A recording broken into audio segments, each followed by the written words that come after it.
வணக்கம். தனலட்சுமி ராஜா, மதுரை. தெரிந்த கோயில் தெரியாத ரகசியம். அருள்மிகு யோகாம்பிகை சமேத அருள்மிகு ஆத்மநாத சுவாமி திருக்கோயில் மற்றும் அருள் தரு மாணிக்க வாசகர் திருக்கோயில் திருப்பெருந்துறை புதுக்கோட்டை உழவாரப்பணி பாகம் 3.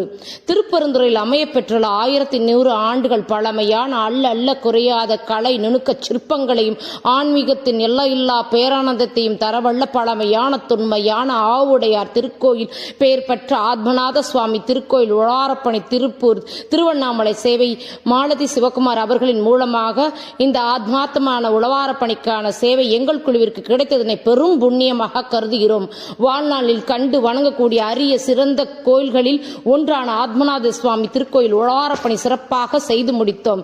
இறைவனார் ஆத்மநாத சுவாமிக்கு 6 கால பூஜையினை இப்பிறவில் காண்போர் மனித வாழ்வின் பேரின்பத்தினை இறையருடன் பெற்று முக்தியினை அடையும் வீடு பேரினை பெறுவார் என்பது இக்கோயிலின் சிறப்பு.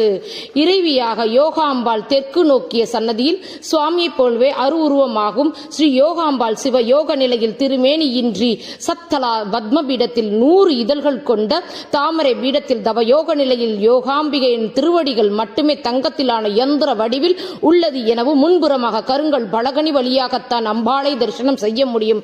இத்துடன் இச்சன்னதியில் அம்பாளின் அபிஷேக தீர்த்தமும் குங்குமம் பக்தர்களுக்கு வழங்கப்படுகிறது என்பதும் அன்னை யோகாம்பிகை யோக நிலையிலும் ஆத்மநாத சுவாமி ஞான நிலையும் காணக்கூடிய வழிபாடுகளை பக்தர்களுக்கு காட்சி தந்து அருள்பாலிக்கின்றனர்.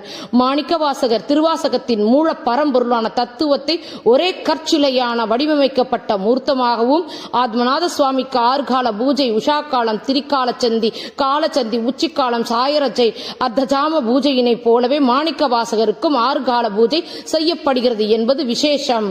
பாண்டிய நாட்டின் அமைச்சராக திருப்பெருந்துறை குதிரை வாங்க வந்து பொற்காசுகளை கொண்டு இறைவனாரின் கட்டளைக்கு இணங்கி சிவாம்ச தத்துவத்தினை சித்தத்தில் உணர்ந்து சிவனடியாராக துறவரம் பூண்டு ஞான நிலை யோக நிலை அடைந்து தன்னுள் சிவமே சிவத்துள் தாமே என்ற சிவ சிந்தனை தத்துவத்தை உலக மக்களுக்கு உணர்த்தவே இங்கு உற்சவர் ரிஷப வாகனத்தில் தோன்றும் சிவரூபமானது சோமாஸ்கந்தர் மாணிக்கவாசரின் திருவுருவமே இறைவனோடு இரண்டன கலந்த சாயுச்சிய முக்தி பெற்றவருக்கான நடைபெறும் உற்சவம் பக்தரோற்சவம் எனப்படும். இறைவன் வேறு மாணிக்கவாசகர் வேறு என எண்ணுவது சிவபாரதம் ஆகையால் ஆத்மநாதரின் பரிகாச்சல சேடம் நிர்மலிய புஷ்பம் மாணிக்கவாசகருக்கு சேர்ப்பிக்கப்படுகிறது என்பது விசேஷம்.